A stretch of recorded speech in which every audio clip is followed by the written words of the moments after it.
할렐루야. 예배 나오신 성도님들을 주님의 이름으로 환영하고 축복합니다. 행복한 주일입니다. 한 주 동안 우리 주님께 감사의 마음을, 기도로 우리의 감사의 고백을 올려드리시는 한 주가 되셨는지 모르겠습니다. 우리 양옆에 계신 분들에게 이렇게 인사하셨으면 좋겠습니다. 함께 예배할 수 있어 참 감사합니다. 이렇게 인사하시겠습니다. 함께 예배할 수 있어 참 감사합니다. 앞뒤에 계신 분들과도 인사하셨으면 좋겠습니다. 함께 예배할 수 있어 참 감사합니다. 네, 우리가 이렇게 함께 예배할 수 있음이 얼마나 귀한 일인지, 감사한 일인지 모르겠습니다. 오늘도 우리에게 복 내려주시는, 우리에게 귀한 은혜를 허락하신 하나님께 감사하며 찬양하도록 하겠습니다. 우리 이 시간 함께 박수 치시면서 우리에게 귀한 복을 주시는 주님의 은혜를 함께 목소리 높여 찬양하겠습니다. 세상 모든 풍파 너를, 세상 모든 풍파 너를 흔들어 약한 마음 낙심하게 될 때에 내려주신 주의 복을 세어라.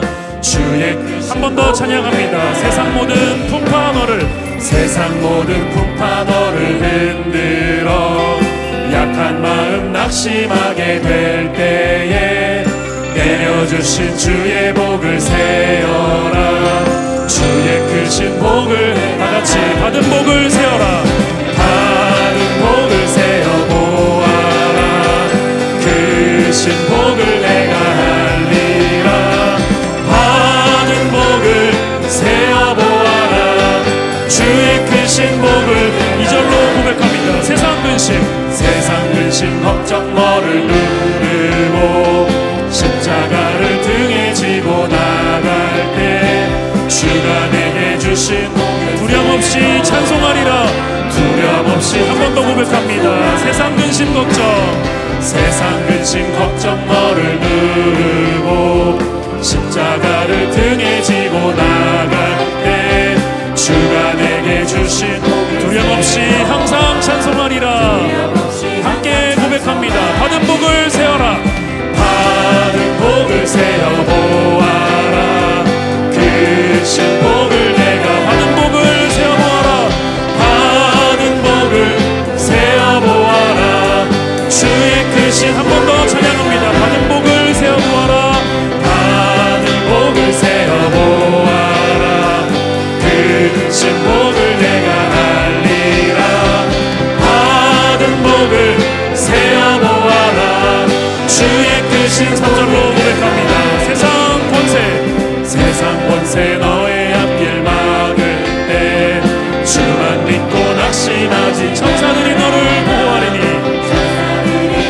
보호하리니 염려 없이 한 번 더 세상 권세 너의 앞길 막을 때 주만 믿고 낙심하지 말아라. 천사들이 너를 염려 없이 나가라. 염려 없이 다같이 받은 복을 세어보아라. 크신 복을 내가 알리라. 받은 복을 세어보아라. 주의 크신 우리 1절 한 번 더 찬양합니다. 세상 모든 풍파 너를 약한 마음 낙심하게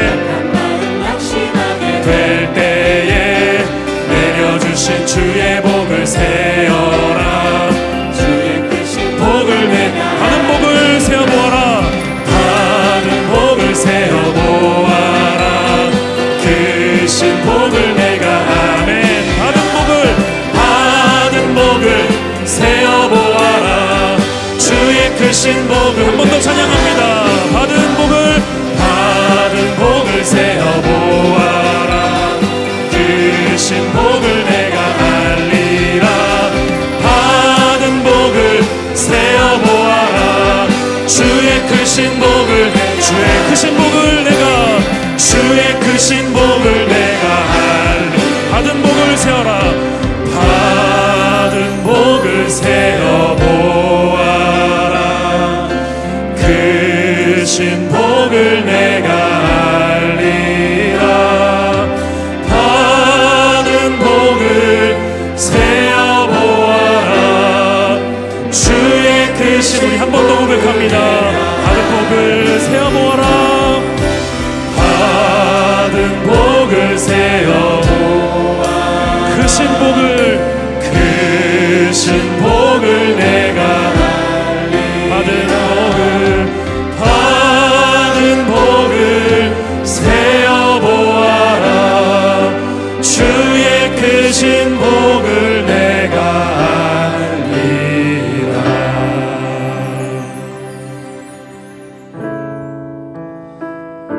때로는 우리는 일상에서 불편하고 억울한 현실들을 마주하며 살아갑니다. 우리가 어떠한 상황에도 신실하신 주님을 의지하며 그 주님을 붙드는 믿음으로 살아가기를 간구하며 함께 고백하겠습니다. 의지했던 모든 것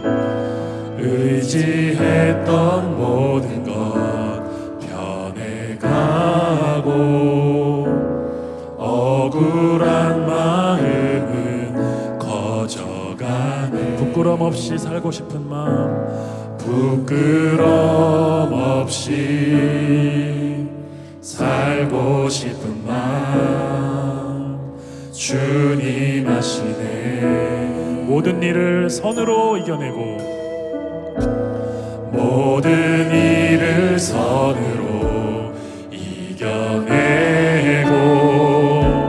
죄의 유혹을 따르지 않는 나를 구원하신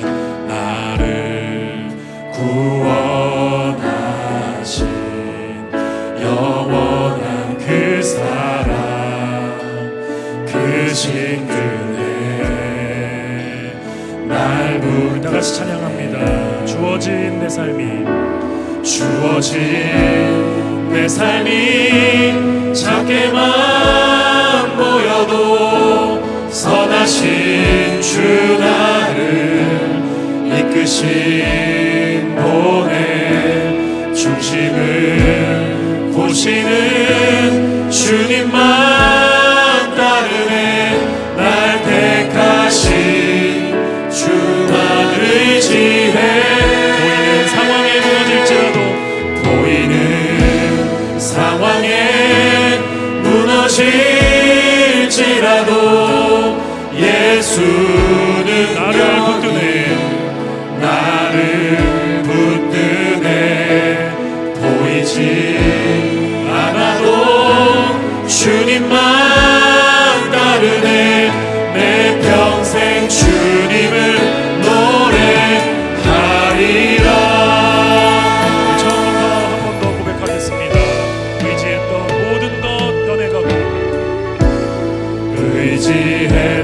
모든 것 변해가고 억울한 마음은 커져가. 부끄럼 없이 살고 싶은 마음, 부끄럼 없이 살고 싶은 마음 주님 아시네.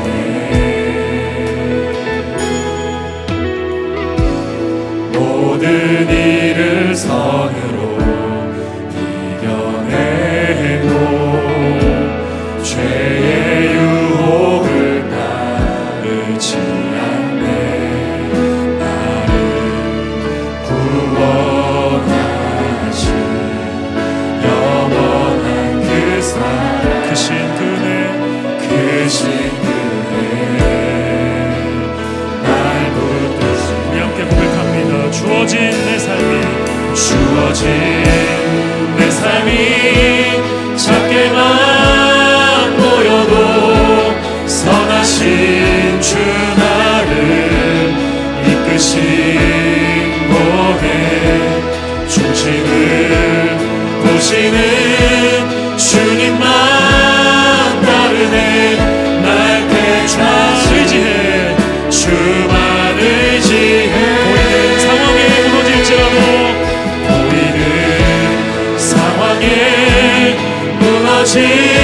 무너질지라도 예수는 여기 나를 붙드네. 보이지 않아도 주님만 따르네. 내 평생 주님을. 우리 한 번 더 믿음으로 고백합니다.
들어주신다네. 들어주신다네. 때로는 우리의 삶이 깊은 웅덩이와 수렁에서 끌어주시고 나의 발을 반석 위에 반석 위에 세우시사 나를 튼튼히 하셨네. 새 노래로 부르자. 날 하나님께 올릴 찬송을 우리의 새 노래로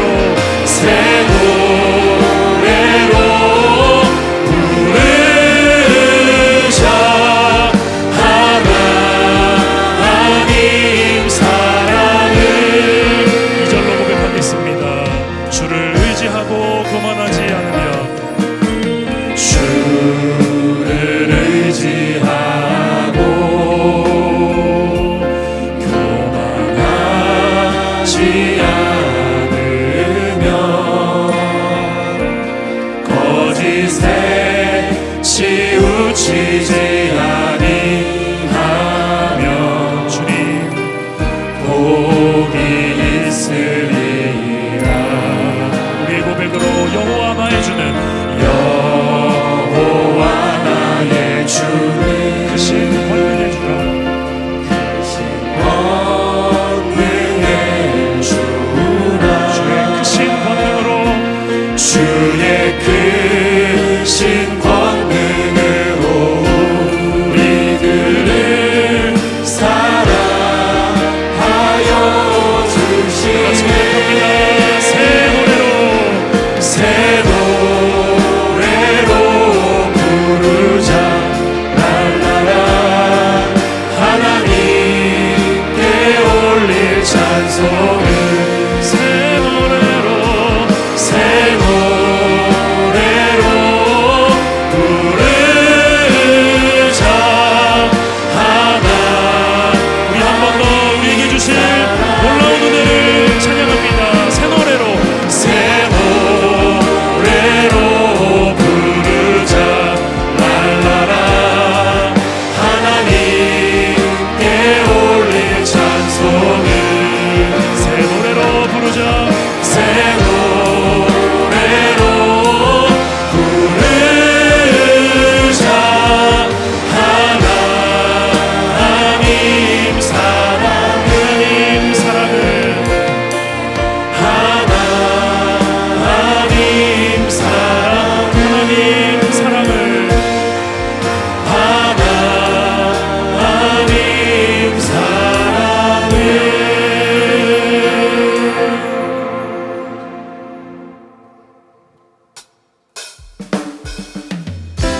예수는 그리스도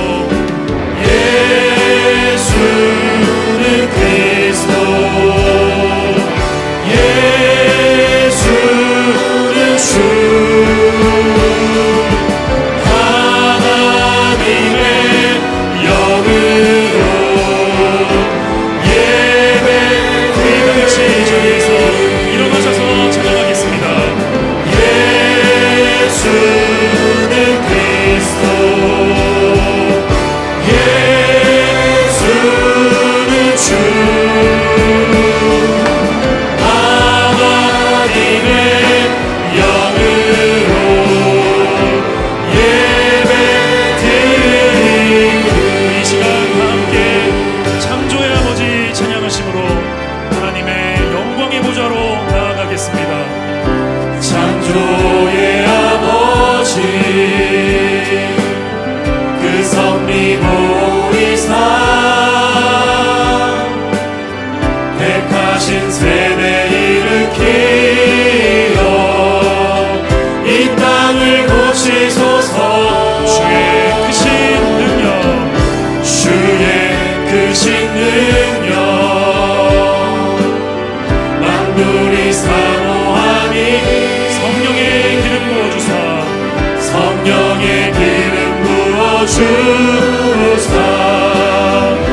시간 임하소서. 주 영광 여기 임하사 열방 향해 그 빛 비추소서. 주의 얼굴 구할 때 주의 은혜 머무소서. 열방의 통치자, 열방의 통치자 세상이 보리라. 신실한 주의 약속으로, 신실한 주의 약속으로 교회는 승리하리. 우릴 돌아보사 강건케 하소서. 연약함 모두 벗어지고 승리케 하옵소서. 주 영광 여기 임하사 열방 향해 그 빛 비추소서. 주의 얼굴 구할 때 주의 은혜 간절한 고백을 올려드립니다. 주 영광 여기에, 주 영광 여기 임하사 열방 향해 그 빛 비추소서. 주의 얼굴 구할 때 주의 은혜 주님께 두 손을 높이 올려드립니다. 영광, 영광, 영광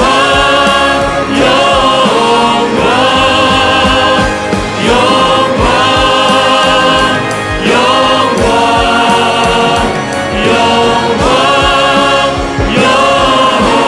영광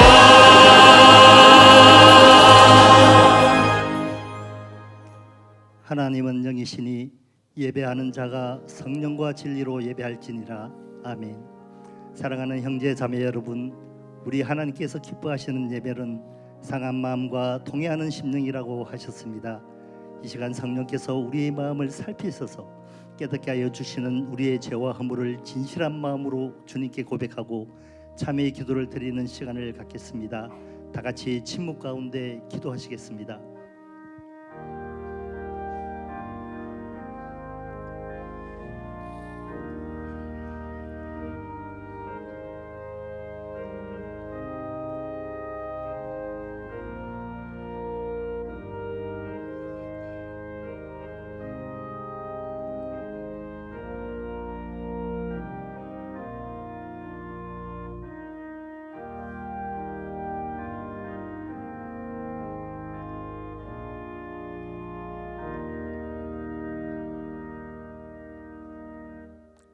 사도신경으로 신앙 고백하시겠습니다. 전능하사 천지를 만드신 하나님 아버지를 내가 믿사오며 그 외아들 우리 주 예수 그리스도를 믿사오니 이는 성령으로 잉태하사 동정녀 마리아에게 나시고 본디오 빌라도에게 고난을 받으사 십자가에 못 박혀 죽으시고 장사한 지 사흘 만에 죽은 자 가운데서 다시 살아나시며 하늘에 오르사 전능하신 하나님 우편에 앉아 계시다가 저리로서 산자와 죽은 자를 심판하러 오시리라.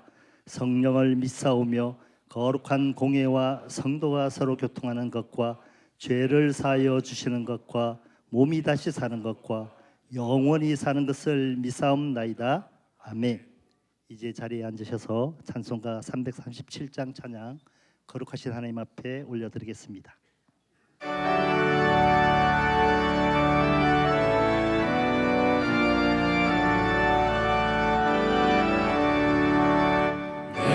시험 무거운 짐을 주 예수 앞에 아뢰이며 그 짐에 쌓인 날 돌아보사 내 근심 모두 맡으시네.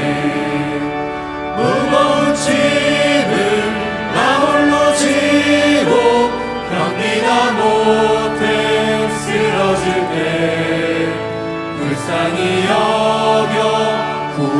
주님 은혜의 주님 오직 예수 내 모든 괴로움 닥치는 환난 주 예수 앞에 아뢰이며 주께서 친히 날 구해주사 넓으신 사랑 베푸시네 무거운 짐을 나 홀로 지고 견디다 못해 쓰러질 때 불쌍히 여겨 구원해 주리 은혜의 주님 오직 예수 내 짐이 점점 무거워질 때 주 예수 앞에 아뢰이며 주께서 친히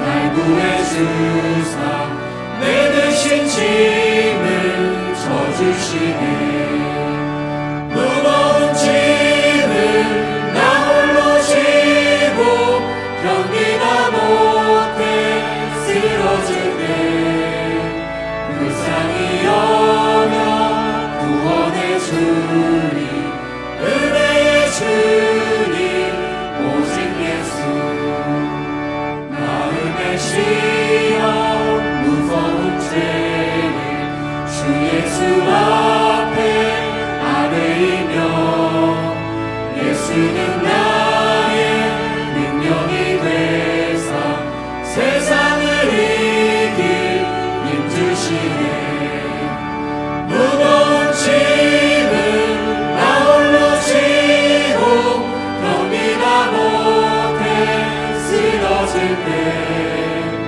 불쌍히 여겨 구원해 주리 은혜의 주님 오직 예수 우리의 참 소망이 되시는 살아계신 하나님 아버지 거룩하고 복된 주일 저희들 예배자로 주님 앞에 나올 수 있도록 인도하여 주시니 참으로 감사를 드립니다. 이 시간 저희들 전 마음으로 경배와 찬양을 올려 드립니다. 주님 홀로 영광 받아 주시옵소서. 하나님 아버지 지난 한 주간의 삶을 되돌아봅니다.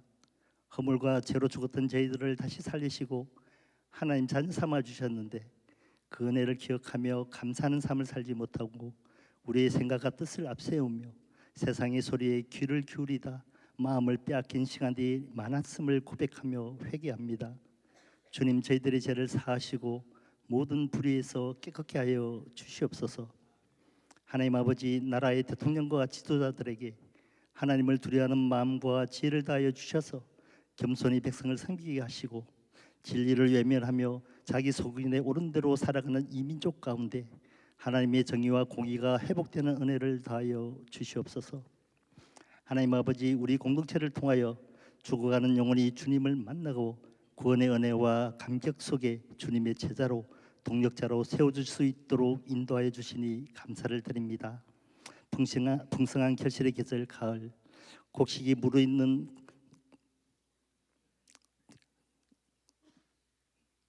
곡식이 무르익어 가듯 저희들의 믿음도 성숙하여지게 하시고 세상을 향하여 주님의 사랑을 전하게 하시고 서로 위로하고 격려하며 함정하여 선을 이루는 저희들이 될 수 있도록 인도하여 주시옵소서. 하나님 아버지 우리 그레이스 인제스 어르신들 공동체를 향한 기도와 노고의 시간들을 기억하여 주셔서 공동체 안에서 강건하게 하시고 행복한 노년을 보냈을 수 있도록 인도하여 주시옵소서. 우리 다음 세대가 말씀 안에서 바르게 성장하여 믿음의 계보를 이어가게 하시고 이 땅의 존귀한 자로 하나님의 기쁨이 되는 삶을 살아갈 수 있도록 인도하여 주시옵소서.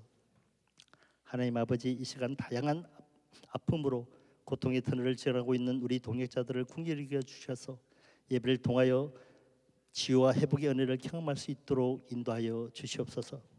하나님 아버지 존귀하신 우리 목사님 피곤치 않고 곤비치 않도록 날마다 새 힘을 다하여 주시고 영육의 강건함과 성령의 충만함으로 주님 허락하신 많은 사역들을 능히 감당하게 하시고 목사님 가정을 주의 평안으로 인도하여 주시옵소서. 이 시간 우리 목사님의 가슴을 간통한 생명의 말씀이 선포될 때 살아 역사하시는 하나님의 말씀이 우리 각 사람에게 들려지게 하시고 깨닫는 은혜를 다하여 주셔서 주신 말씀 붙들고 험난한 세상 속에서 하나님의 사람으로 선한 영향력을 드러내는 삶을 살아갈 수 있도록 인도하여 주시옵소서. 감사하며 우리 구원하신 예수님의 이름으로 기도드리옵나이다. 아멘.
주의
귀한 찬양 감사드립니다.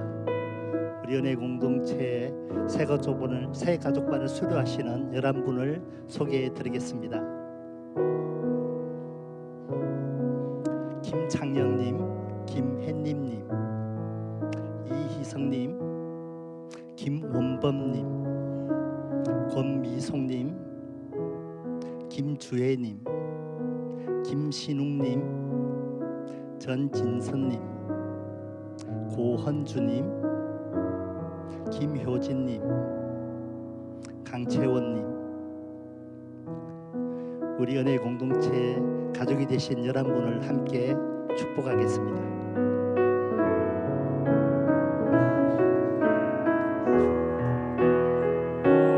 하나님의 축복이 당신의 삶에 넘쳐나기를 축복.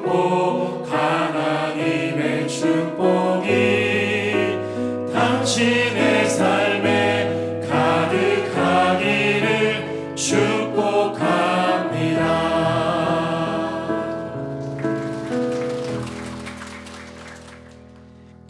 교회 소식 전해드립니다. 오늘부터 인생 대질문이라는 주제로 하박국서 강해 설교가 시작됩니다. 신앙의 본질적인 질문과 그에 대한 하나님의 응답을 통해 인생의 주관자 되신 주님을 더욱 신뢰하고 믿음으로 승리하는 풍성한 은혜가 있기를 소망합니다. 아울러 주제가 담긴 책갈피를 선물로 드리오니 예배 후 수령해 주시기 바랍니다. 예비 부부가 든든한 믿음의 가정을 세워가도록 돕는 결혼 준비 세미나가 열립니다. 가정사역 전문가이신 사랑의 교회 이예수 목사님께서 강사로 섬겨주시며 혼인이 확정된 예비 부부를 대상으로 합니다. 신청은 10월 4일까지 홍보 포스터 QR코드를 통해 하실 수 있습니다. 많은 관심과 참여 부탁드립니다. 혼인 안내 드립니다. 이주호 김세린 커플의 혼인 예식이 9월 27일 토요일에 있습니다. 복된 가정을 위해 기도 부탁드립니다. 이 시간은 오윤주 자매님의 봉헌 찬양과 함께 우리의 마음과 정성을 다하여 주님 앞에 봉헌하시겠습니다. 박수로 맞이하겠습니다.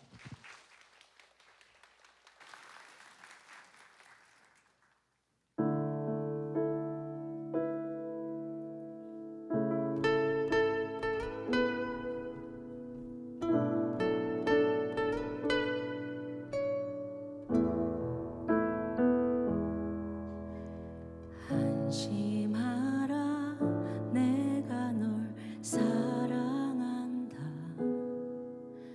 두려워 말아라 내가 다 알고 있다. 외로워 말아라 내가 함께한다. 너의 생각보다 그보다 널 사랑한다.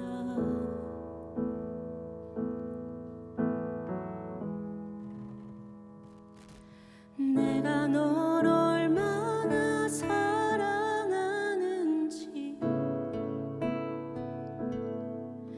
나의 모든 것을 걸고 너를 만났고 너의 모든 순간을 너의 모든 맘을 가장 먼저 함께 할 거야. 내가 널 얼마나 기다리는지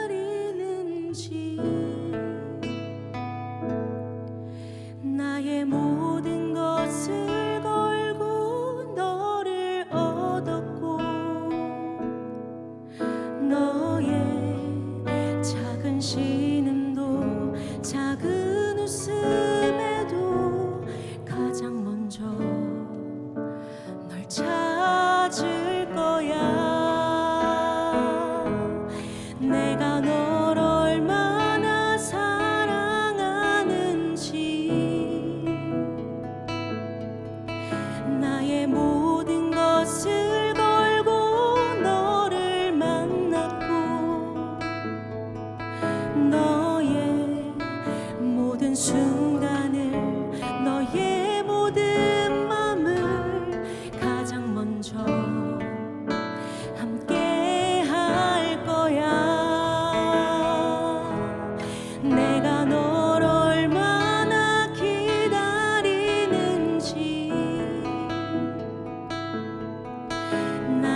안심하라 내가 널 사랑한다 두려워 말아라 내가 다 알고 있다 외로워 말아라 내가 함께한다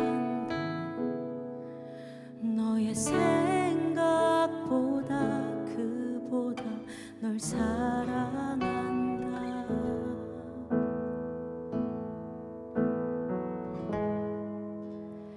내 사랑아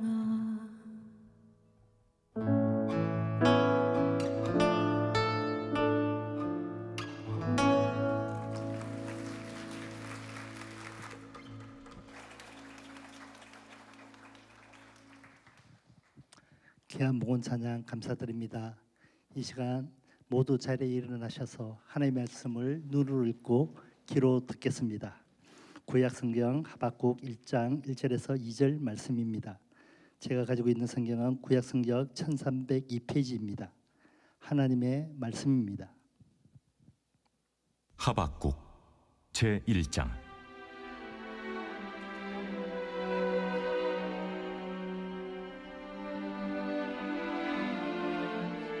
선지자 하박국이 묵시로 받은 경고라.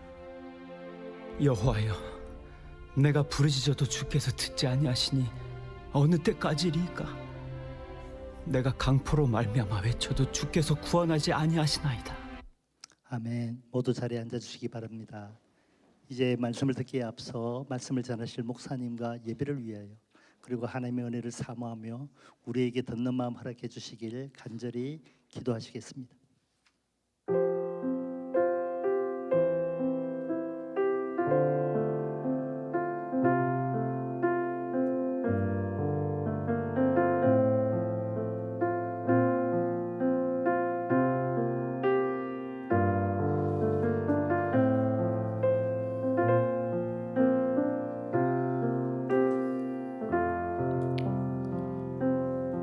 사랑하는 주님, 우리의 크고 두려운 인생 광야를 걸어갈 때 우리가 짊어진 인생의 수많은 무거운 짐으로 말미암아 우리는 지치고 쓰러지고 핍절할 때가 있습니다.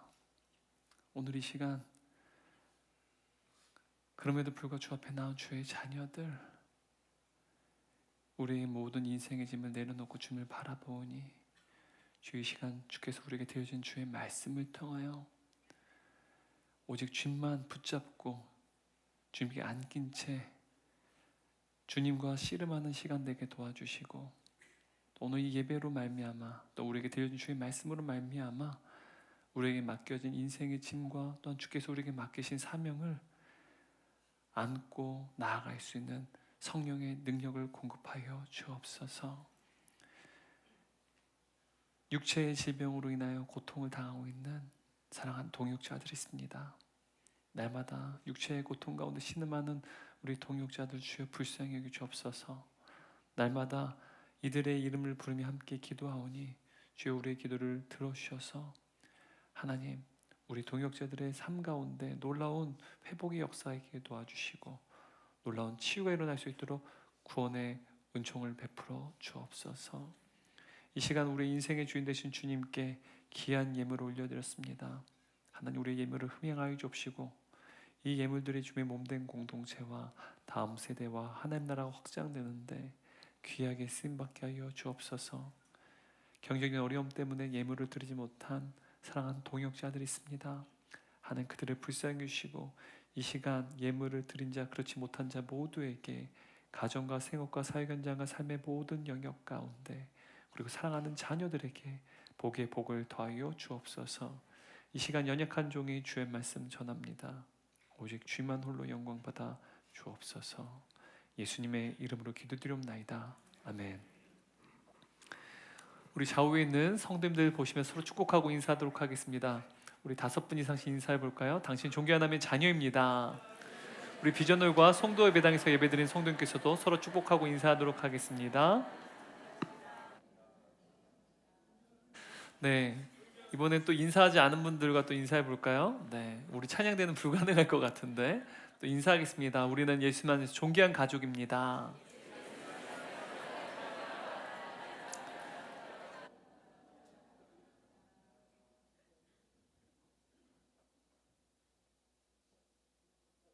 다 마치셨나요? 네. 자, 오늘부터 우리가 하박국 강해 설교가 시작됩니다. 여러분 들어오실 때 못 받으신 분 나가실 때 꼭 책갈피를 받으시기 바랍니다. 네, 보이시나요? 네, 이쁜 책갈피죠? 지난번 성도의 일생 시리즈도 굉장히 잘 팔렸다고 들었습니다. 그래서 금방 동이 나니까 목사님 빨리 챙기시라고 저한테 이렇게 하나를 우리 동역자분 챙겨주시더라고요. 그래서 저는 괜찮다, 제가 없으면 또 우리 성도님들이 가져가시는 게 더 좋지, 저는 안 챙겨도 된다 했는데, 네, 강대상에 하나는 여러분들에게 광고를 하기 위해서 올려놨습니다. 많이 기대해 주시고 또 많이 또 기도해 주시면 감사하겠습니다. 오늘 함께 나눌 말씀의 제목이 무엇인가요? 네, 사명을 죄송합니다. 네, 의도치 않았는데 여러분에게 웃음을 줘서 참 기쁩니다. 네, 사명을 껴안고 하나님과 씨름하라. 아니 인생의 짐도 짊어지기 버거운데 사명까지 껴안으라니 참 또 의아하실 수 있을 것 같아요. 근데 하박국도 우리와 마찬가지에 성정을 가진 사람이었어요. 인생의 짐이 있었고 또 그의 또 인생 가운데 하나님께서 맡기신 사명이 있었다는 것이죠. 근데 그 짐을 또한 사명을 짊어지기 위해선 그가 처절하게 하나님과 씨름하는 삶을 살았다는 것이죠. 그것이 오늘 우리에게 들려진 하나님의 말씀인 줄 믿습니다.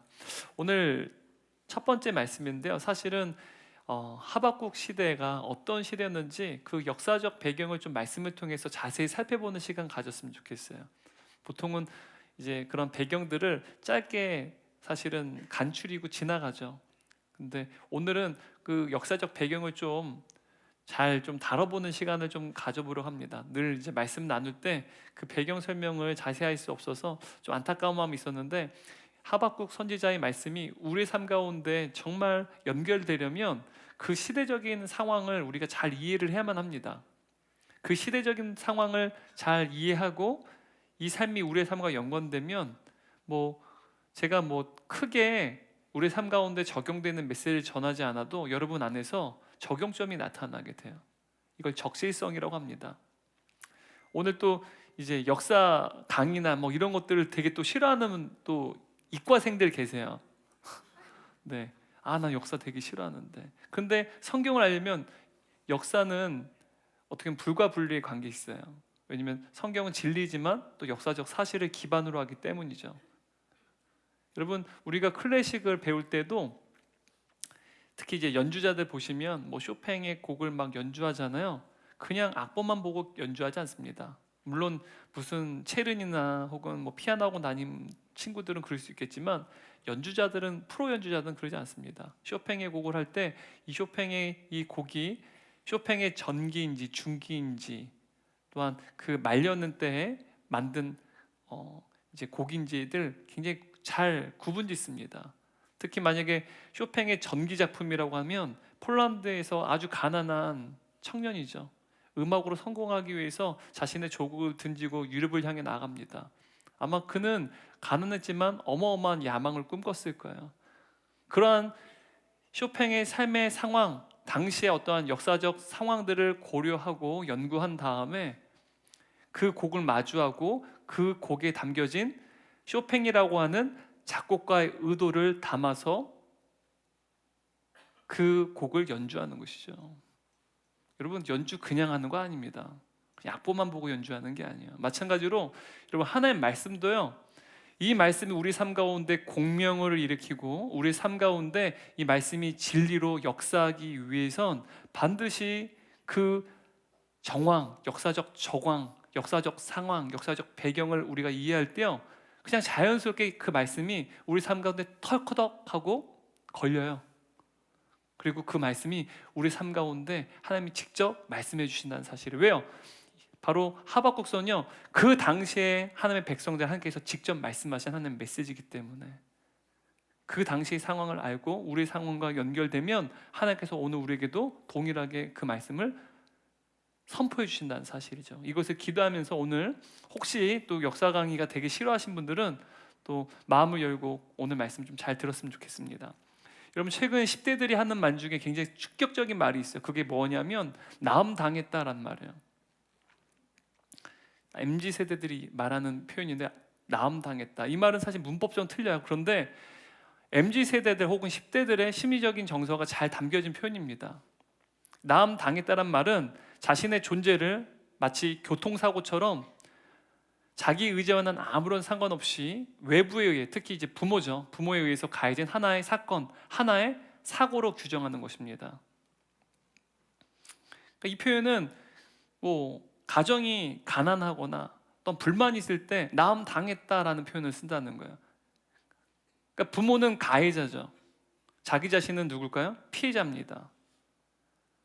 자신의 모든 책임은 회피하고 부모와 사이에 대한 원망은 정당화하는 것이죠. 그래서 모든 어떠한 자신의 책임들은 이제 부모를 넘어서 어떤 그 시대의 사회, 어떤 사회 구조, 그리고 그의 인생 전체를 향해서 불만을 표시한다는 것입니다. 그러므로 이 나음 당했다라는 말은요, 한 톨의 희망도 없는 절망적인 언어예요. 나음 당했다라는 이 표현이 가르치는 인생은요, 어떠한 위로도 어떠한 소망도 어떻게 보면 자라날 수가 없습니다. 격려할 수도 없고 희망을 말할 수도 없다는 사실입니다. 그렇다면 과연 여러분, 우리는 억지로 나음 당한 채 태어나서 살다가 죽는 그런 존재입니까? 여러분, 하박국 선지자도요, 그의 사명이 아무런 희망이 없는 시대 가운데 하나님께서 그에게 맡겨주신 거예요. 어찌 보면 억지로 맡기신 것이죠. 나음 당했다라는 말처럼 사명을 강제로 맡김을 받았다라고 말할 만큼 그의 인생에도 분명히 인생에 많은 짐이 있었을 거예요. 무거운 하나님께서 맡긴 사명은요, 참으로 감당하기 버거웠을 것이라는 사실이죠. 바로 희망이 전혀 없었던 시대에 하나님께 맡기신 사명을 감당했던, 하나님께서 맡기신 그 사명을 끌어안았던 한 인물이 오늘 본문에 등장하는데 그 사람이 누굴까요? 하박국이겠죠. 여러분, 우리가 읽은 오늘 이 말씀을 우리가 소선지서 혹은 소예언서라고 말합니다. 그런데 여러분, 이 예언자, 선지자라는 이 단어가 히브리어로 대언자라는 뜻을 갖고 있어요. 누구의 말을 대언하는 것일까요? 네. 그래서 예언자, 선지자는요, 하나님의 입을 의미하는 거예요. 대변인이죠. 그래서 우리가 뭐 대통령 대변인 그러면 누구의 입을 의미하는 거예요? 대통령의 입을 의미하듯이 여러분, 선지자, 예언자는 하나님의 입을 대변하는 거예요. 그가 말하는 모든 것은 누구의 말씀일까요? 하나님의 말씀이라는 사실이에요. 그런데 여러분, 이 하박국 선지자는 백성들을 향해서 하나님의 입을 역할을 감당해야 돼요. 하나님의 말씀을 대언해야 됩니다. 그런데 자세히 말씀을 읽어보시면 여러분, 하박국이 몇 장에 걸쳐 기록되어 있나요? 네, 3장밖에 안 돼요. 미리 이렇게 읽고 오신 분도 계시네요. 훌륭하십니다. 근데 여러분, 이 하박국 말씀을 뭐 찬찬히 읽어보지 않고 뭐 5절까지의 말씀만 봐도요, 하박국은 하나님의 입, 하나님의 대변인이 아니라 오히려 인간의 입, 저와 여러분의 입을 대변한 것 같은 느낌이 들어요. 왜냐하면 하박국은 어찌하여 어느 때까지니까 라고 불평불만하며 하나님께 노골적으로 어떻게 보면 불평을 이야기하고 있기 때문에 그래요. 사실 우리의 목소리와 너무 똑같아요. 하나님의 목소리가 아니라 마치 우리를 대변한 것 같은 느낌이 듭니다. 근데 여러분, 왜 하박국이 이렇듯 하나님께 불평만 늘어놓는 예언자가 되었을까요? 여러분, 우리가 하나님께 불평한다면 무엇과 밀접한 연관이 있겠어요? 우리의 삶에 문제와 연관이 있겠죠. 마찬가지로 하박국 선지자도 그의 삶의 문제와 그 시대의 상황과 연관돼 있었다는 사실입니다. 여러분, 하박국 선지자가 언제 활동했던 선지자일까요? 이것을 규정하는 게 쉽지 않은데 그 실마리로 6절 말씀을 통해서 단서를 찾을 수 있는데 6절 말씀 한번 읽어볼까요? 보라, 내가 사납고 성극한 백성 곧 땅이 넓은 곳으로 다니며 자기 소유가 아닌 거처들을 점령하는 갈대아 사람을 일으켰나니. 여러분, 이 갈대아 사람이라는 이 단어가요, 바벨론 사람을 뜻합니다. 그러니까 갈대아 사람은 바벨론 제국을 뜻해요. 역사적으로는 신바벨론을 뜻합니다. 성경에 기록된 바벨론 제국하면 신바벨론 제국이에요. 구바벨론 제국이 아니라 신바벨론 제국입니다. 그래서 갈대아 사람 하면 바벨론 사람, 바벨론 제국을 뜻하는 거예요. 우리가 미국 하게 되면 유럽 사람들은 양키라고 불러요. 양키라는 말이 한편으로는 미국이란 뜻이기도 합니다. 마찬가지로 갈대아인 그러면 바벨론 사람, 또 바벨론 제국을 뜻한다는 것이죠. 여러분, 바벨론 제국은요, 남유다의 요시야 왕 시대에요, 급부상했던 신흥 강대국이었습니다. 그 전까지는 이집트와 아수르 제국이 굉장히 강력한 국가로서 세력을 다졌는데요. 근데 요시야 왕 때에 이르러서 이제 남유다가 멸망하는 시기에 이르러서는 바벨론 제국이 세워졌고 또 바벨론 제국이 굉장히 커다란 강대국으로 일어서게 됩니다. 여러분, 이 바벨론 제국은요, 특히 이 느부갓네살 왕 때 이 바벨론 제국이 굉장히 강력한 국가로 어떻게 보면 토대를 세우게 되었는데요. 바벨론 제국은 우리가 말씀을 잘 보면 우리가 잘 알 수 있듯이 사실은 주전 609년, 598년 그 사이에 남유다 왕국이 이제 바벨론 제국의 멸망을 당할 때, 그때 바로 그 시기에 아마 오늘 쓰여진 이 하박국서가 기록되었을 것이라고 말을 해요. 그러니까 그 시기가 언제냐?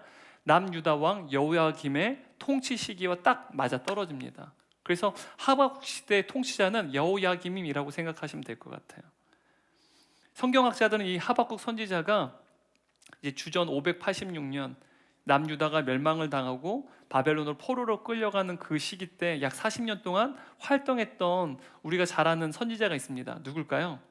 예레미야라는 선지자예요. 그 예레미야와 동시대에 함께 사역했던 인물이 바로 하박국 선지자라고 성경학자들은 이야기를 해요. 그러니까 예레미야서를 읽게 되면 하박국서에 쓰여진 이 상황이요, 굉장히 더 잘 이해할 수 있다는 사실입니다. 그렇다면 여러분, 하박국 선지자가 활동했던 그 당시에 남유다의 어떤 국제 정세와 국내 정세는 어떠했을까요? 여러분, 고대 근동 지역에 있었던 이제 강대국들이요, 무너지고 또 새로운 강대국이 이제 일어나는 굉장히 혼란스러운 시기가 바로 하박국 선지자가 활동하는 시대였습니다. 마치 우리가 중국 역사본 춘추전국 시대에 막 강한 나라가 또 일어섰다가 또 멸망하고 또 다른 나라가 생겨난 것처럼 바로 굉장히 어지럽고 혼란스러운 상황을 어떻게 보면 하박국 선지자는 살아갔다는 것이죠. 당시 이스라엘은 이미 북이스라엘의 멸망을 당했어요. 우리나라도 보면 남과 북이 있는데 이스라엘도 남과 북이 이제 분리된 것입니다. 그래서 북이스라엘과 남유다로 존재했는데 북이스라엘이 먼저 이 아수르 제국에서 멸망을 당합니다. 그래서 지금 남유다 하박국 시대에는 이 북이스라엘이 존재하지 않습니다. 그러니까 지금 고대 근동 지역을 패권을 잡고 있는 강대국이 어디냐? 아수르 제국과 과거부터 늘 이 고대 근동 아시아의 터줏대감이었던 이집트, 어마어마한 국가죠. 또 이제는 새롭게 요시야 왕 시대에 새롭게 신흥 강대국으로 발돋움한 국가가 또 바벨론 제국이 있었습니다. 이 세 개의 국가들이 서로 아웅다웅하는 거예요. 서로 막 엎치락뒤치락하는 상황이 있습니다. 그러니 약소국이고 작은 나라였던 남유다는 얼마나 어려움을 많이 당했겠어요. 남쪽으로는 강대국인 이집트가 있고요, 북쪽으로는 아수르 제국과 더 위로는 이제 새로운 신흥 강대국인 바벨론 제국이 있었다는 사실입니다. 여러분, 우리나라도 보게 되면 우리가 지금 남과 북이 분리되어 있잖아요. 북한도 보면 세계적인 어떤 군사 강대국 중에 하나입니다. 근데 더 위로 보게 되면 세계 이 군사 강대국이 2위, 3위, 5위가 대한민국을 다 둘러싸고 있어요. 2위는 러시아죠. 또 3위는 중국이죠. 5위는 뭐 약간 뭐 이 통계마다 다르긴 하지만 일본이에요. 다 지금 강대국들이요. 또 이 군사 강대국들은 또 한편으로는 경제 대국이기도 합니다. 다 지금 하나만 있어도 힘들 텐데 우리나라에 세 개나 되는 강대국이 둘러쓰고 있는 거예요. 근데 여러분 지금뿐만 아니라 우리는요 과거에도 식민 지배를 받았던 조선 말기에도 보면 일본이라고 하는 제국주의, 청나라, 또 러시아라고 하는 이 나라들이요 다 우리나라를 둘러싸고 있었어요. 과거에도 그렇고 지금도 그렇고요. 그래서 우리나라가 굉장히 어찌 보면 어려운 시대를 또한 어려운 상황 가운데 놓여졌다는 사실을 알 수 있을 것 같습니다. 그런데 여러분 이 150년 동안 고대 근동 지역을 지배했던 아수르 제국이 이제 무너지기 시작하는 거예요.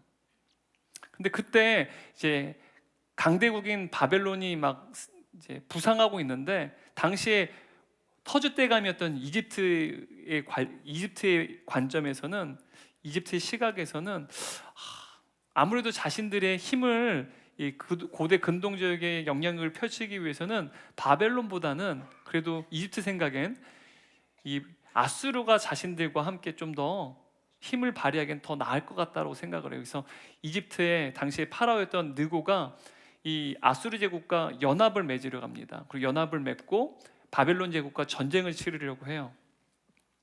그래서 사실 다 모든 게 어떤 외교적인 자국의 어떤 이익을 위한 결단이었죠. 하지만 이 남유다의 요시야 왕은요, 이 이집트의 파라오였던 느고와는 조금 정반대의 생각을 하고 있었어요. 오히려 남유다의 독립을 위해서는 아수르 제국이 멸망당하는 것이 더 낫다고 생각한 거예요. 그러니까 이집트 파라오의 느고는 바벨론 제국을 멸망을 당하고 오히려 아수르 제국이 자신들과 함께 동맹을 맺어서 같이 무찌르는 게 더 낫다. 아수르 제국이 더 낫다고 생각하는데 남유다 요시야 왕은 아수르 제국이 자신의 동족인 북이스라엘 멸망시켰잖아요. 그러니까 아수르 제국이 별로 좋지 않을 거예요. 아마 아수르 제국이 잔인하고 포악한 민족이기 때문에 아수르 제국을 오히려 멸망시키는 게 자국엔 더 유리하다고 생각했다는 거예요. 그래서 요시야 왕 당시에 이집트의 파라오 느고가요 군대를 이끌고 이제 바벨론과 이제 전쟁을 치르기 위해서 이제 아수르와 연합을 해서 전쟁을 치르고 유다를 이제 지나가려고 하는데 그때 누가 막았을까요? 요시야 왕이 바로 느고의 그 행군을 막습니다. 하나님께서는 그러지 말라고 하셨는데 이 요시야 왕이 어찌 됐는지 선한 왕이었음에도 불구하고 어찌 됐는지 그가 명령에 순종하지 않습니다. 이집트 파로의 그 느고의 행군을 막습니다. 그리고 무기또에서 전투를 치르는 중에 전사를 하게 돼요. 여러분 이집트와 싸웠는데 남유다가 지금 패배했어요. 그럼 어떻게 될까요? 이제 왕이 죽었잖아요. 그러면 이집트에 대항했던 왕이니까 이제 새로운 왕을 세울 때 이집트에서 어떤 왕을 세울까요? 이집트에 굉장히 적대적인 왕이 아니라 굉장히 친화적인 왕을 세우겠죠. 그래서 친이집트주의 왕을 세웠다는 사실이에요. 그러니까 이집트의 꼭두각시 정권이 이제 남유다에 세워지게 된 것이죠. 또 그렇게 되면 여러분 이집트는 아수르 제국과 동맹을 맺어서 누구와 지금 대립합니까? 바벨론 제국과 대립하게 되죠. 그러면 남유다에는 이집트의 꼭두각시 정권이 세워졌으니까 또 누구와 대립하게 될까요? 바벨론 제국과도 대립하게 된다는 사실이에요. 그런데 여러분 주전 605년에 바벨론 제국이요 갈그미스 전투에서 이집트, 아수르 제국의 이 동맹국의 그 모든 전투와에서 이제 승리하게 됩니다. 그러니까 이집트와 아수르는 패배하게 되죠.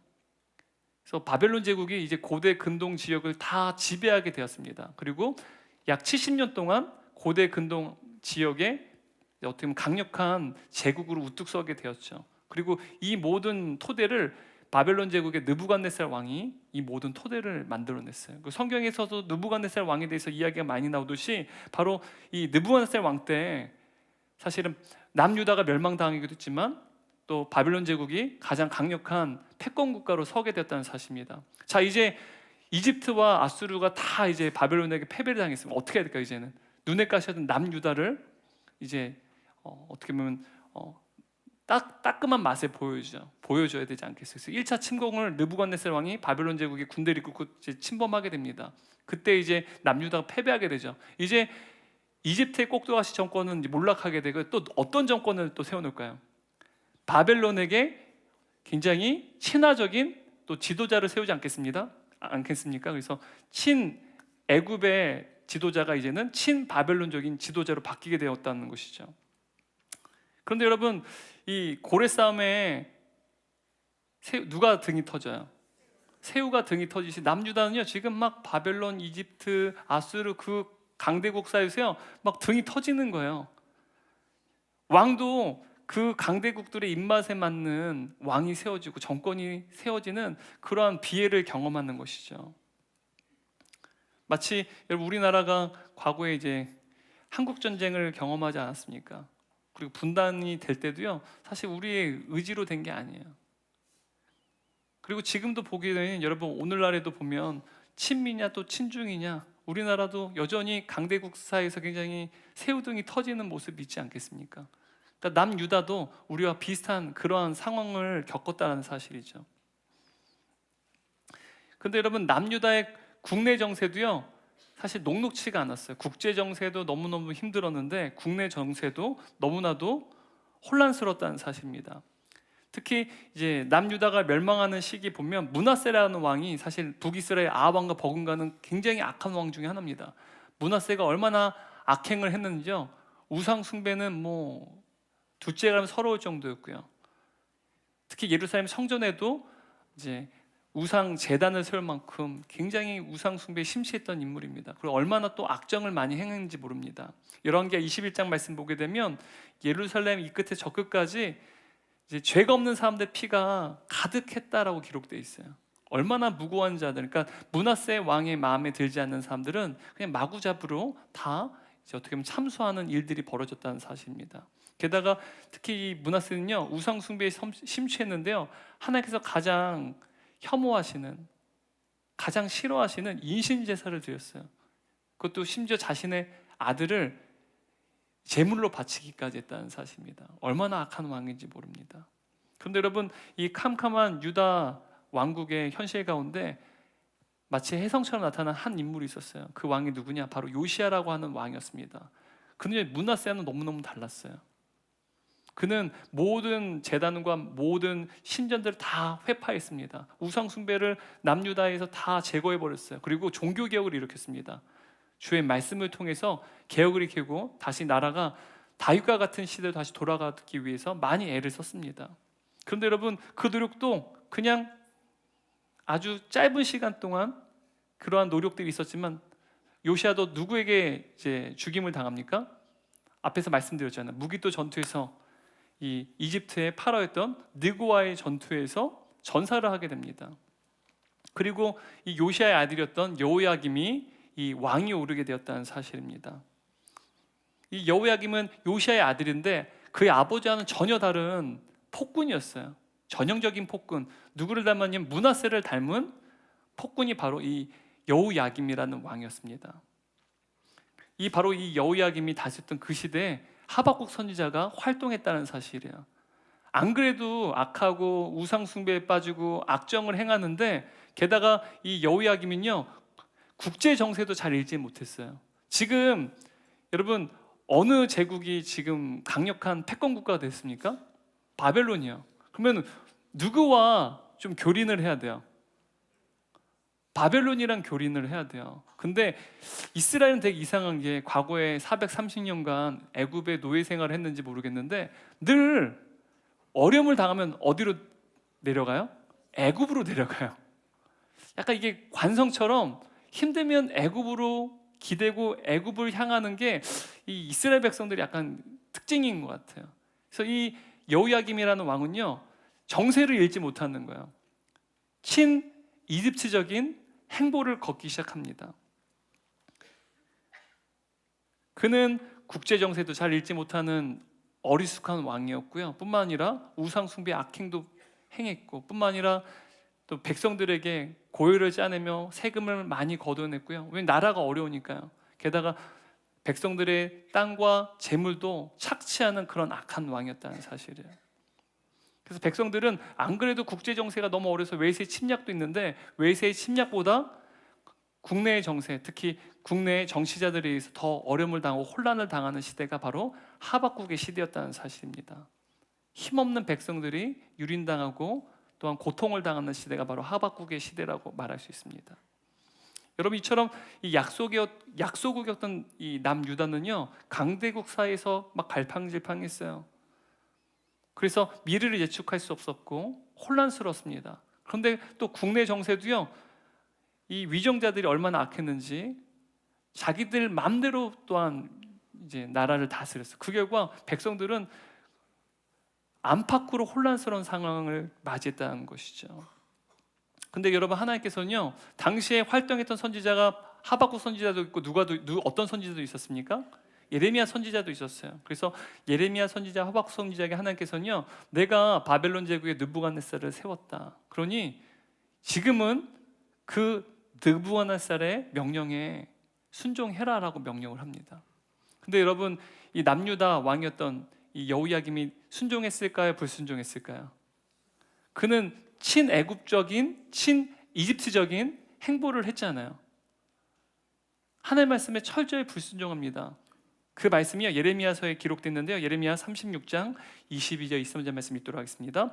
그때는 9째 달이어서 여호야김 왕은 겨울 별궁에 거주하고 있었고 왕 앞에는 불피운 날라가 놓여 있었습니다.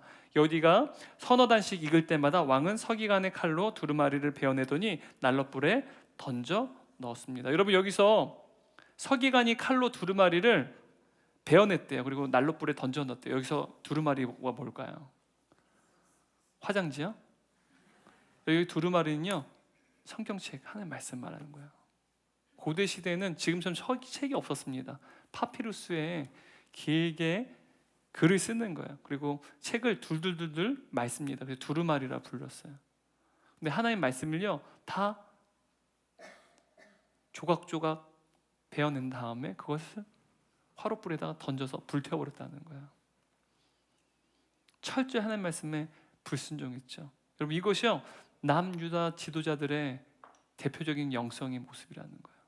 이게 당시 지도자들의 모습이었다는 거예요. 그럼 그 나라에 희망이 있었겠습니까? 당시 지도자들은요, 이집트냐 바벨론이냐 아수르냐 그 사이에서 어느 강대국을 의지해야 될지 갈팡질팡했어요. 그런데 정작 남유다의 지도자 중 어느 누구도 하나님께 의지하지 않았어요. 하나님께 가까이 하지 않았다는 거예요. 친 이집트, 친 바벨론, 친 아수르적인 행보는 보였지만 친 여호와 하나님 중심의 행보는 어느 누구도 보이지 않았다는 사실을. 여러분, 그런데 이러한 현실이 우리가 맞이하고 있는 우리의 현실이기도 하지 않습니까? 오늘 우리나라를 한번 잘 보세요. 친중이냐 친미냐, 여러 강대국들 사이에서요, 여러 고민을 해요. 근데 지도자 중에 누구 한 명이라도 여호와 하나님 중심적으로, 여호와 하나님 가까이에서 친 여호와 하나님 중심으로 하는 지도자가 있느냐는 거예요. 남유다도 너무나 절망적이지만 여러분, 우리나라도 그렇게 희망적이진 않은 것 같아요. 이렇듯 사실 하박국 시대와 오늘 우리가 사는 시대는 너무 닮았습니다. 여러분, 이제 본문으로 돌아갈게요. 1절 말씀 읽겠습니다. 1절입니다. 선지자 하박국이 묵시로 받은 경고라. 여러분, 여기서 묵시라는 이 단어는요, 히브리어로 보다라는 의미를 갖고 있어요. 그러니까 하나님께서 보여주신 이상을 시각적으로 보다라는 의미를 갖고 있습니다. 그리고 여기서 경고라고 하는 이 단어는요, 히브리어 단어를 보게 되면 히브리어 원형은 들어 올리다, 짐을 지다, 그리고 신탁이라는 뜻을 갖고 있어요. 무거운 짐을 들어 올리거나 짐을 지거나 혹은 신탁이라는 의미를 갖고 있어서요, 영어 성경을 보면 어떤 성경은 짐으로 번역하기도 하고 무거운 짐이죠. 또 어떤 성경은 신탁이라는 단어로 번역하기도 합니다. 결국 이 두 가지 의미를 다 포함하고 있다는 것을 고려해 볼 때 이렇게 해석할 수가 있어요. 하나님께서 하박국에게 짐을 맡기시다라는 뜻을 해석할 수 있는 거예요. 여러분, 하나님께서 하박국 선지자에게 짐을 맡기셨다는 것, 여러분, 이것이 무엇일까요? 사명이에요. 하나님께서 하박국에게 짐을 맡기신 것, 바로 사명이라고 말할 수 있습니다. 그런데 여러분, 하박국이라는 이름의 뜻을 살펴보면 하박국의 이름의 뜻은 껴안다, 씨름하다는 뜻을 가지고 있어요. 껴안다, 씨름하다. 그렇다면 여러분 하박국 선지자는 무엇을 껴안았을까요? 무엇을 씨름했을까요? 여러분 그의 이름처럼 그는요 시대의 아픔을 껴안았고요. 그리고 하나님께서 맡기신 엄청난 무게의 사명을 껴안았어요. 아마도 이 하박국의 삶을 자세히 살펴보면 어쩌면 짊어진 삶의 무게가 너무 무거워서 버티지 못하고 무게중심을 제대로 잡을 수 없어서 이리저리 휘청거리고, 그리고 또 우리의 인생에 뭐 짐만 있나요? 고통도 있잖아요. 인생의 고통과 뒤엉켜서요 살아가는 그 인생, 그것이 바로 사명을 위임받은 삶이라고 말할 수 있어요. 인생의 짐도 있고 또 막 비틀비틀 거리는데 또 인생의 고통도 뒤엉켜가지고요 힘겹게 살아가는 삶, 그것이 바로 하박국의 삶이요 이 사명을 위임받은 삶이었을 거라는 사실이죠. 하나님께서 그에게 사명을 주실 때, 자 너는 이게 제일 중요하니까 인생의 짐 다 없어, 인생의 고통도 없어, 질병의 고통도 없어, 그러셨을까요? 그러지 않았다는 거예요. 그 모든 짐들이 있지만 하나님께서는 또 무거운 사명도 그에게 맡기셨고, 그것을 하박국 어떻게 했다는 거예요? 껴안았다는 사실이에요. 그리고 씨름했다는 사실입니다. 그러면 성도는 하나님께서 맡기신 사명을 껴안고 하나님과 씨름하는 삶을 살아가는 사람을 의미합니다. 여러분 우리가 인생을 살아갈 때 저마다 인생에 짐들이 있습니다. 어떤 성도님은 경제적인 짐을 안고 있어요. 지금 이 코로나 시기보다 더 어렵대요. 경제가 더 어렵대요. 또 어떤 성도님은 질병의 짐을 안고 사세요. 질병의 상태가 호전되는데 시간이 지나도 질병의 상태가 호전되지를 않아요. 또 어떤 성도님은 홀로 믿음 생활을 하면서 가정에 아무도 믿지 않다 보니까 외로이 신앙생활을 합니다. 자신이 혹시라도 넘어지게 되면 가정의 구원은 없을 거라 생각하고 외로이 신앙생활하면서 가정에 있는 모든 가족들에게 복음을 전해야만 한다는 믿음의 짐을 안고 사시는 성도님도 계세요. 근데 여러분 그뿐인가요? 여러분 교회 안에는요 우리 또 사역의 짐이 있어요. 우리 순자님들 사역의 짐을 감당하고 계셔서 우리 또 순원들을 잘 섬기고 계시잖아요. 우리 순장님들 여러분 순장 사역을 하기 위해서 직장도 다 그만두고 가정도 다 내려놓고 자녀도 다 내려놓고 뭐 그래서 삶의 고통도 전혀 없는 상황에서 여러분 순장 사역을 감당하시는 걸까요? 우리 순원인 동역자분들이 보시기에 우리 순장님들 너무 대단하시죠. 대단한 이유는 그 모든 것들을 짊어지면서 또 사역을 사명을 감당하기 때문이라고 말할 수 있습니다. 게다가 여러분 뭐 사역의 짐뿐만 아니라 교회 안은요 동역자들의 짐도 있어요. 아파하고 힘겨워하는 동역자들을 위해서 우리가 기도의 짐을 또 서로 안고 가지 않겠습니까? 뿐만 아니라 여러분 이 시대를 살아가는 그리스도인으로서 이 시대적인 사명이 있어요. 그 또한 우리가 짊어져야 될, 또한 우리가 안아야 될 사명이라는 사실이죠. 이 땅을 살아가는 모든 인생마다 저마다의 짐이 있고 그 짐은 하루도 빠짐없이 짊어져야 되는 우리의 짐이라는 사실입니다. 근데 여러분 하나님께서는요 오늘 하박국 선지자에게 말씀하시듯이 저와 여러분에게 동일하게 말씀하시는 거예요. 지금 하박국이 살았던 상황이 우리의 현재의 상황과 굉장히 유사하게 펼쳐지죠. 유사하게 펼쳐진 상황 속에서 하나님께서는요 하박국에 주신 말씀이 또한 우리에게 주시는 동일한 말씀이라는 사실이에요. 하나님께서 우리에게 이렇게 말씀하세요. 너는 너에게 맡겨진 짐 이외에도 이 시대를 껴안고 있느냐? 너는 가정과 교회를 위해서 나와 씨름하고 있느냐? 또 하나님께서 우리에게 우리의 짐과 우리의 사명을 눈물로 껴안고 때로는 하나님과 씨름하면서 껴안으라고 말씀하고 계시다는 사실이에요. 하박국의 이름 껴안다, 씨름하다는 뜻처럼 우리의 인생의 짐을 또 우리의 맡겨주신 그 사명을 껴안고 또 하나님을 껴안고 하나님과 씨름하면서 우리의 맡겨진 그 인생의 짐을 사명을 짊어가라는 것이죠. 여러분 그런데 하박국 선지자는 본인 개인의 짐도 참으로 짊어지기 어려웠을 거예요. 당시의 남유다 상황이요 안과 밖으로 얼마나 어렵습니까? 국내 정세도 어렵고 국제 정세 너무 어려웠어요. 그 시대를 살아가는 한 개인일 뿐입니다. 한 인간이요, 시대를 넘어서기 쉽지가 않아요. 현재의 상황을 넘어서는 게 참 쉽지 않습니다. 개인이요. 그래서 이 시대 속에서, 암울한 시대 속에서 하박국 선지자 홀로 짊어져야 될 개인적인 짐도 굉장히 컸을 거예요.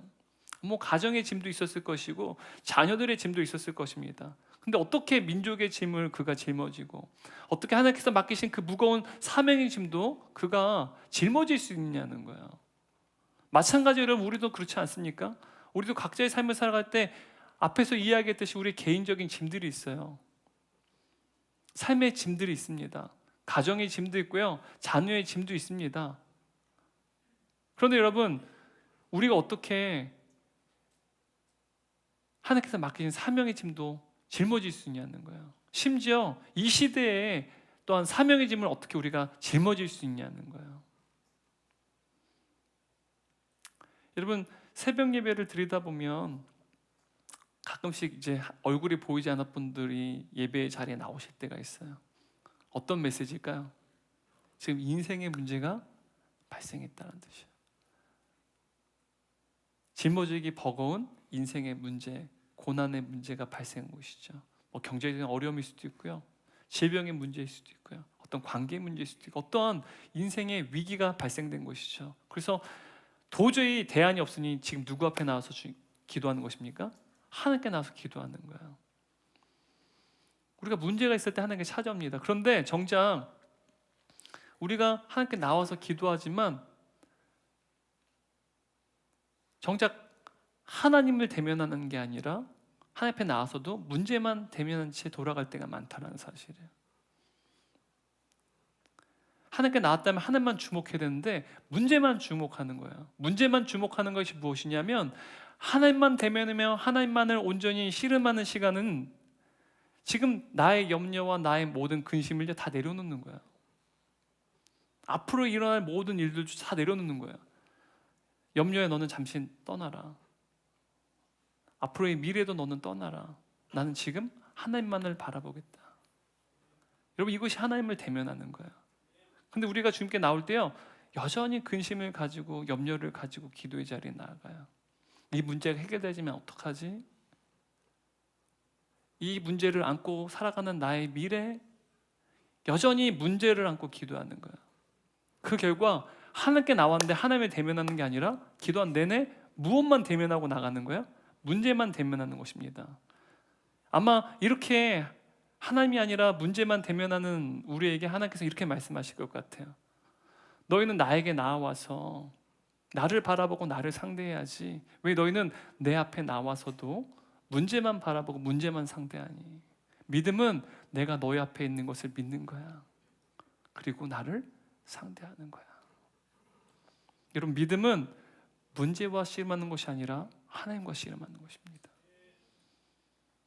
문제를 붙잡는 게 아니라 하나님 붙잡는 것이 믿음이라는 것입니다. 여러분, 우리가 하나님께서 맡기신 사명, 또 우리의 인생에 맡겨진 짐도 우리가 짊어지기 위해서는, 우리가 끌어안기 위해서는 우리의 인생의 짐, 우리의 사명의 짐을 끙끙대며 씨름하는 것이 아니라 하나님과 씨름하는 삶을 살아야 된다는 사실이에요. 하박국도 우리와 마찬가지였을 거예요. 그 인생의 짐과 사명의 짐을 감당하기 참 버거웠을 거예요. 근데 그는 문제와 씨름한 게 아니에요. 그게 맡겨진 짐과 씨름한 게 아니라 누구와 씨름했다는 것입니까? 하나님과 씨름했다는 사실이에요. 하박국 선지자는요, 아마 매번 치열하게 자신의 둘러싼 상황을 볼 때마다 도저히 희망이 없어 보여서 그때마다 문제 앞에서, 짐 앞에서 씨름을 했을 거예요. 씨름. 그때마다 그는 하나님께 나오는 거야. 문제가 아니라 하나님과 씨름을 하는 것이죠. 여러분, 씨름이 뭐예요? 레슬링이죠. 하나님과 밀착해서요, 더 하나님께 밀착되는 거예요. 문제와 레슬링을 하는 게 아니라 하나님과 레슬링했다는 사실이죠. 그래서 우리가 다음 주에 살펴볼까요? 어떻게 하나님과 씨름을 했는지요. 오늘 우리가 2절 말씀 보니까 어떻게 이야기를 해요? 하박국 하나님 앞에서 나와서 어느 때까지입니까? 어찌하여라고 하는 질문을 또한 노골적인 불평을 하면서도 누구와 씨름하고 있어요? 하나님과 씨름하고 있었다는 사실이죠. 왜냐하면 믿음은 문제와 씨름하는 것이 아니라 하나님과 씨름하는 것이기 때문이에요. 여러분 마찬가지로 사도 바울도요. 그도 사명을 받았어요. 이방인의 사도로 복음을 전하는 자로 사명을 받았습니다.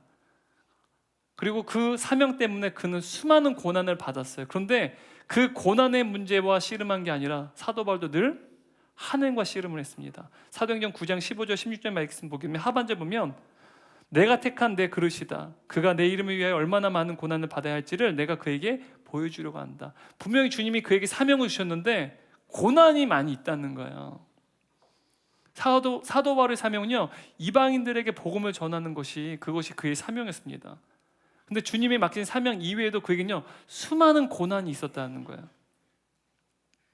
게다가 여러분 사도 바울은요 일평생 사명도 감당해야 됐고 또 사명을 감당하는 가운데 고난도 당했어요.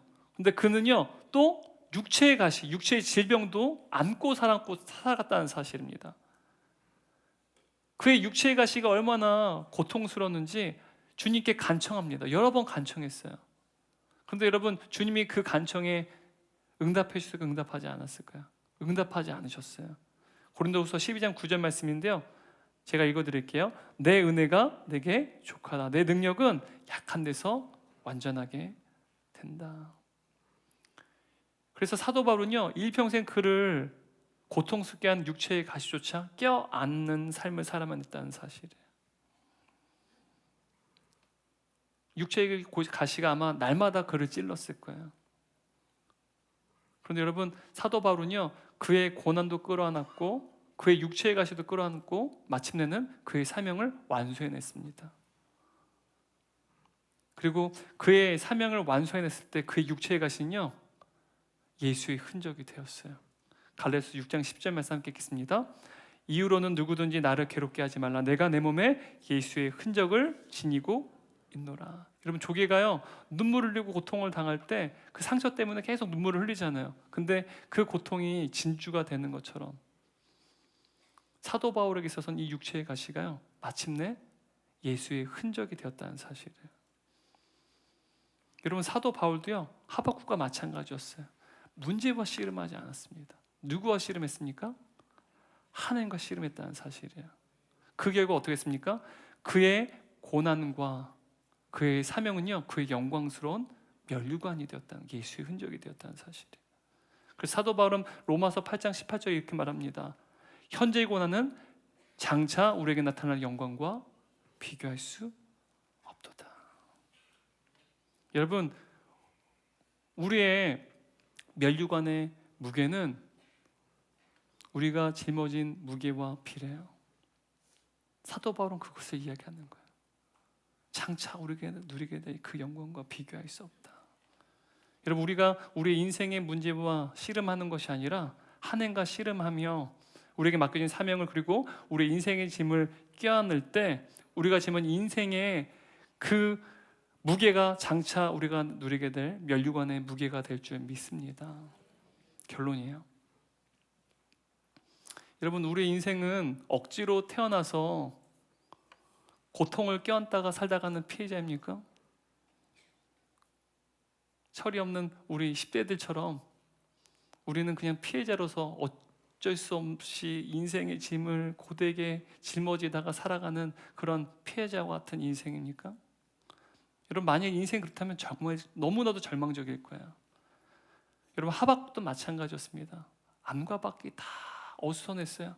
소망이 없었습니다. 그런데도 여러분 위정자들과 백성들은요 그들이 죄를 범하고 악행을 범하고 우상 숭배하는데 그들에게 돌아오라고 그들의 죄를 지적할 때마다 그들은 듣지를 않았어요. 그때 하박국 선지자는요 도무지 가망이 없는 이스라엘 백성들, 유다 백성들 향해서 비판하고 비난하고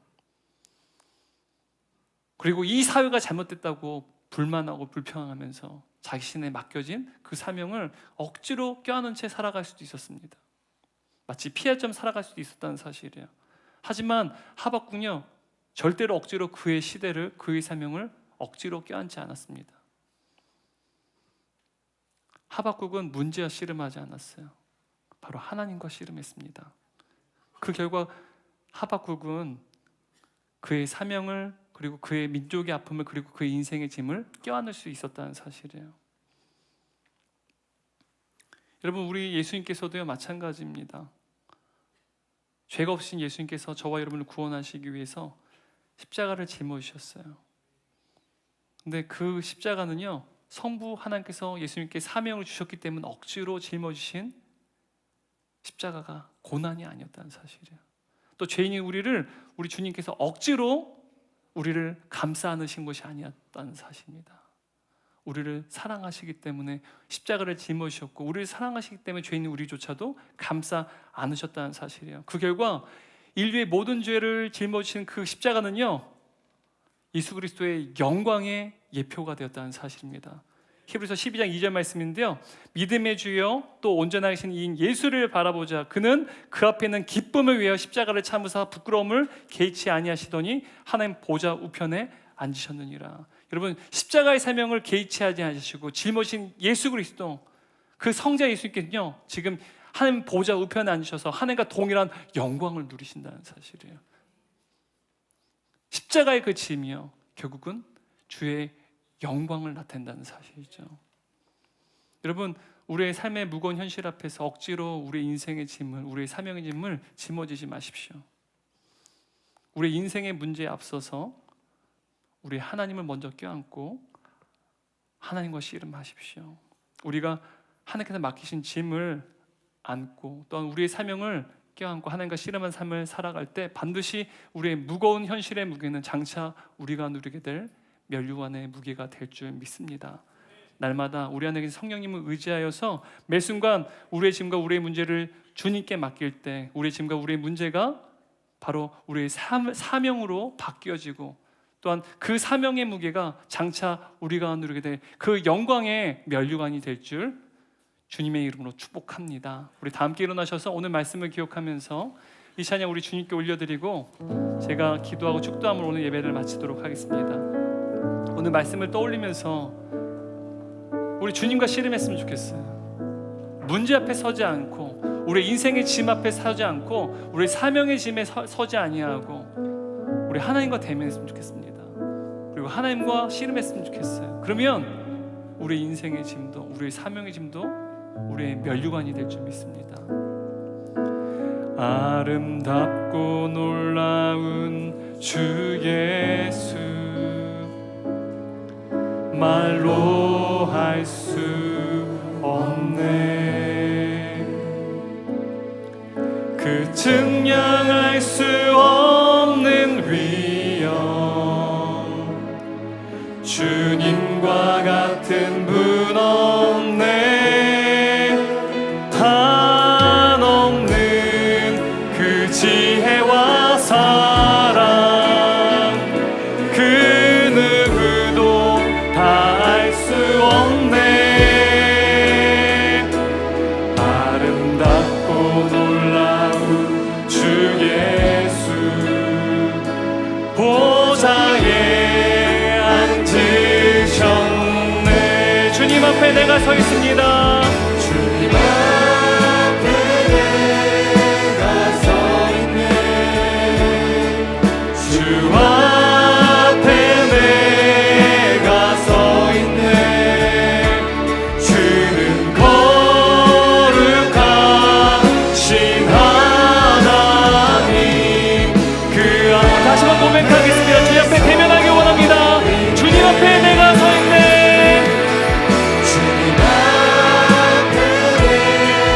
우리 모든 인생의 짐, 우리가 감당하기 버거운 모든 짐, 그 문제와 씨름하지 말고 우리 주님과 씨름하기 바랍니다. 우리 주님을 바라보며 나가길 원합니다.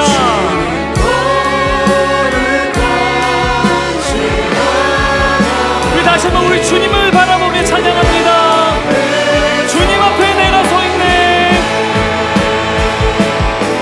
주님 앞에 내가 서 있네.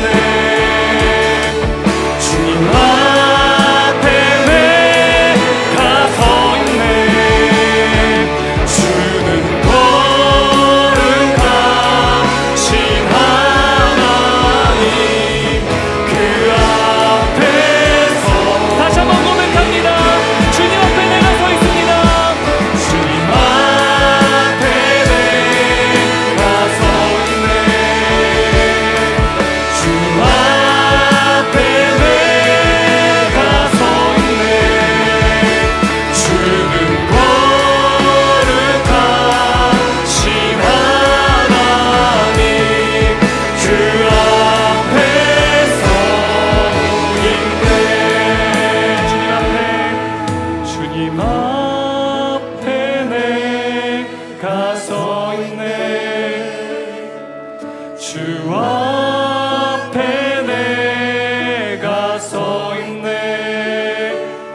주는 거룩하신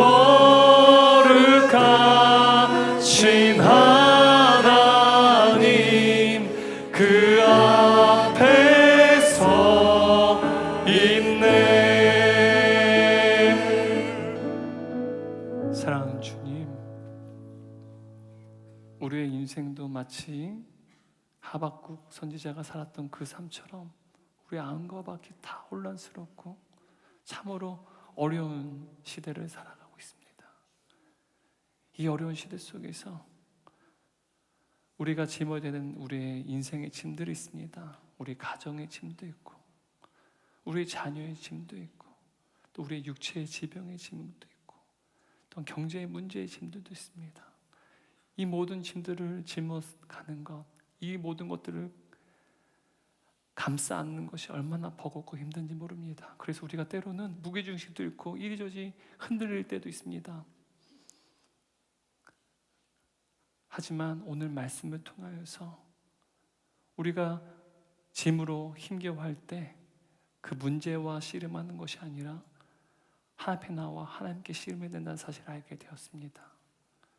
하박국 선지자처럼, 그리고 사도 바울처럼 우리의 고난과 사명의 짐 앞에, 그 문제 앞에 씨름하지 아니하고 하나님을 감싸 안고 하나님과 씨름할 때 우리의 그 모든 짐들을 감당할 수 있는 능력을 우리에게 공급하여 주실 뿐만 아니라 우리가 짊어진 그 짐들, 고난들 뿐만 아니라 우리 사명에 이르기까지 영광의 면류관에 되는 노란 은총이 우리의 모든 인생 가운데 임하게 하여 주옵소서.